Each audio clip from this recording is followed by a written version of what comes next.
አቤላንና እነ ሄርሜላ እውነትም ካንተ ህይወት ውስጥ ከወጡልህ እንደውም ጠቅመሃለች። እሷ እንደውም አንተን የተበቀለች መስሏት ሊሆን ይችላል። ኖ ጠቅመሃለች። እንደውም እነዛን ሰዎች እነዛን በሽታ የሆኑ ሰዎች ካንተ በማራቋ ተጠቅመሃል አንተ። በእነዚህ ሁሉ ዓመታችሁ ውስጥ ምናምን ነገር አብራችሁ ስትኖሩ አታቃት። ኖ አይደለም። አሁን ይህንን ባህሪ ያመጣችሁ ባህሪም አይደለም። በቃ ሩታ ከሆነባት ከተፈጠሩት ነገሮች አንጻር ተነስታ ነው ይህንን ተግባር የፈጸመችው። ትክክል አይደለም። አይኖ እኔ አልደግፈውም። የፈለጋችሁ ሰዎች መደገፍ ትችላላችሁ፣ ትክክል ነው ብላችሁ። በዚህ ውስጥ ትዳር መፍረስ እንጂ የሁለት ሰው መለያየት እንጂ የሚፈጠረው የሁለት ሰው መስማማትና የሁለት ሰው አንድነት ወደ ነበሩበት ህይወት መመለስ አይደለም የሚመጣው። ይሄ ሲሆን ነው እኛ የምናተርፈው።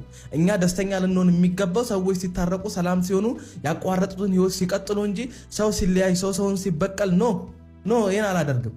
እናትና አባቷ ደስተኛ ማይሆኑበትን ነገር እናንተ ሶስተኛ ወገን ለዛውም ከነመፈጠራችሁ ማታቀን እንበለው። በቃ ዩቲዩብ ላይ ነው የምታቀን። ደስተኛ አልሆንም እኔ አልሆንም የፈለገ ነገር